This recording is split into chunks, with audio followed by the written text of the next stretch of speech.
I don't think that there's no heavyweight alive who couldn't beat me. I know they're not alive. But he's going to stand there more now. He says he's not going to move as much, and I feel he's going to try to overpower me. Be quiet, man. You get a chance. Just cool it. I'm going to walk into you. The year is 1973. Muhammad Ali is in the midst of his second career, following his exile from America all the way back to 1966, after some intense bouts that were undeniable classics, such as his bouts against Floyd Patterson and George Chuvalo and the iconic fight of the century with Joe Frazier. But now comes a tough cookie with a rugged exterior and a fist full of dynamite, the slow-to-fade and quick-to-punish warrior that is Ken Norton. I know he was very fast in those hands, but at foot he wasn't that agile anymore. If I could keep him moving, he'd eventually get tired and slow down and stop. That's what I was trying to make him do. A battle-tested Marine who turned pro at the age of 24, with a fearsome record of 29 wins and just one loss etched in the ring. Well, Henry Cooper's nothing but a tramp. He's a bum. I'm the world's greatest. He must fall in 5 rounds, but if you talk about me, I'll cut it 3. I'm the prettiest sight in the ring today. That's my label. Will the laughing storm that is Muhammad Ali be able to take Ken Norton's relentless pressure and send him twisting and turning his way to the canvas? Or will Norton finally be able to quiet the man whose voice could never be silenced and get Ali to eat his jibes along with his teeth? Muhammad Ali's fights in early 70s America had become national events, akin to the Super Bowl, Inauguration Day, or when the McFlurry machines finally start working in your local McDonald's. Everybody stop talking now. Attention. I told you today I'm still the greatest of all time. Never again make me the underdog until I'm about 50 years old. Right. Then you might get me. Ken Norton was a slow starter in professional boxing, stepping into the pro ring late, but for good reason. Honing a killer's edge in the US Marines, scrapping in military rings, and forging an iron will through 3 years of core grind will typically alter your career path. Ken, do you think they are going to literally kill you in the ring in your up-and-coming fight? Well, I'll put it this way. A few of the fighters I fought, I've stopped them in fewer rounds than higher-ranked opponents. Norton was a stone-cold yet fully inspired fighter, and he had a lot to prove just to earn his shot at Ali. And Ali was given X amount of days to fight me after the young Norton fight. And I feel that the WBC is a very honorable organization, and they should honor their commitment. And as we can see, he was talented enough to eventually undertake a challenge against the Great One. While Muhammad Ali is often regarded not only as the greatest heavyweight of all time, but also one of the greatest at fighting with words, it was clear that his trash talk, unlike with others, had no effect on the stoic Ken Norton in the build-up to the fight. But he's going to stand there more now. He says he's not going to move as much, and I feel he's going to try to overpower me. Be quiet, man. You get a chance. Just cool it. I'm going to walk into you. Fight night arrived on March 31st, 1973, and while Norton aimed to impose some dread, the kind that men like Sonny Liston and Joe Frazier had wielded in years past with a crushing presence, Ali's eagerness to let his fists dance wild proved to be a more effective scare tactic than any stern resolve could ever hope to be. The two men await the bell's ring, and the fight finally begins. Complex, it warrants a long explanation. The bell for round 1. It's not really effective. As fights go on, he has a tendency to open his stance. Ali in the white trunks, Kenny Norton in the blue. Ali with the flicking left to keep Norton off. You'll hear the crowd yell virtually every time Kenny Norton throws a punch. San Diego's his hometown. We have the mandatory 8 count in this fight. The 3 knockdown rule is waived. No.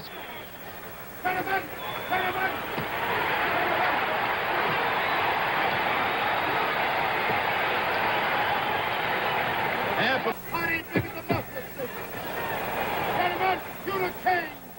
We're approaching the end of round 1. Round 2 coming up. Highest total points wins the fight. Good left there by Norton. That excited the crowd. Than the other man and still lose the fight. One other thing about California, Norton trying to make good use of that left and succeeding. He got a stand-up fighter, and I don't think any stand-up fighter can whip him. Well, that's pretty bluntly spoken. The right got into Ali, and then a left. And Norton is coming after him. If nothing else, Norton's confidence is growing. A left to the stomach.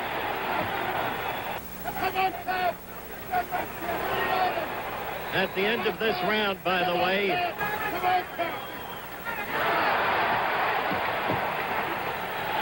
well, we're approaching the end of round 2. We'll return with more of ABCs from our local stations. After a stronger round from Norton in the second, Ali comes out with a new sense of caution and focus, working on Norton's steady pressure and awkward guard by slipping in jabs around Ken's defense and keeping a lively pace. It was in this round in which Ali's trainer claimed he broke his jaw. Norton placed it in the 12th, but the doctor's review post-fight suggested an earlier break. Back in the San Diego Sports Arena, Ali in the white trunks is back to you.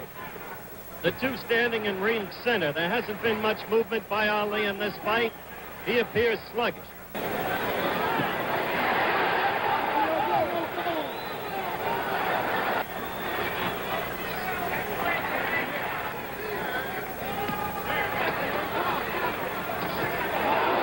Welterweight. We're approaching the end now of round 3.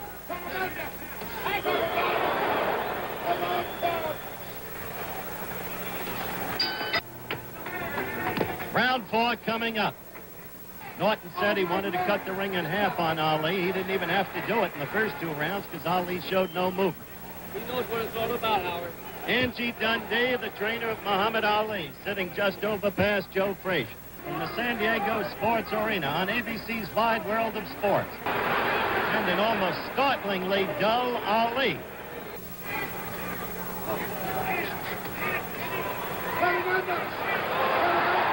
But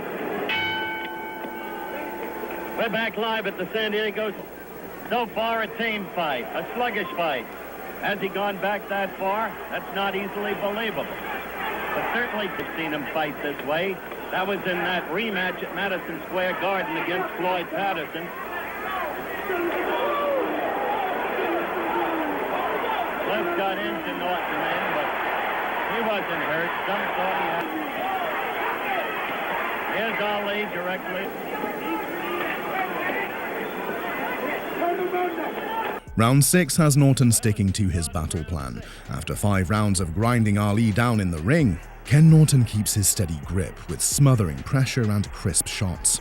Ali struggles to shake his sluggish haze, far from the greatest's usual spark, but hangs in.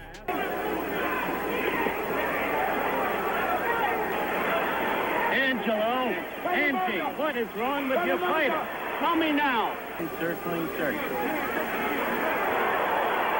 Would call a scintillating effort, yes.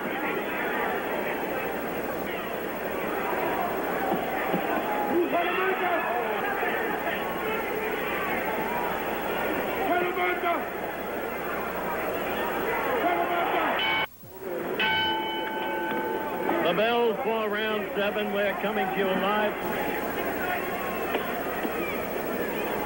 Remember, the winner of a round gets anywhere from 1 to 5 points in Phil Scott days in the Jack Sharkey era.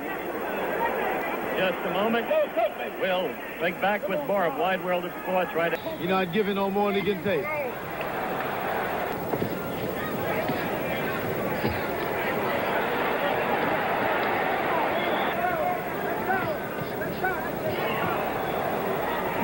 Especially in a lad's hometown, he has been... because Ali hasn't moved. As a matter of fact, it's a little bit of what we saw from Ali against Joe Frazier. Taking a rest against the ropes, and that cost Ali in the Frazier fight. You remember the 11th round.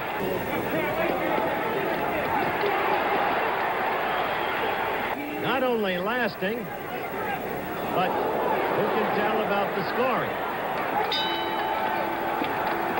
Well, we're coming to you live from the... Ali again with the gloves up against the ropes to exhaust Kenny Norton. Ali couldn't take advantage. Under Norton's relentless pressure, Ali labors through the 10th, a shadow of his dazzling self. While managing to break Ali's jaw early in the fight, Ken has hammered away with unyielding shots ever since. Getting instructions from Eddie Fudd. touch. The shrewd trainer began to land to the belly effectively and even was getting the left jab in there much more quickly than he had earlier. However, Norton keeps coming at Ali, and Ali is against the ropes. Not delivering. Ali is landing in this one. One has to wonder, is it all suddenly going out of it? But certainly today's performance gives one pause to wonder.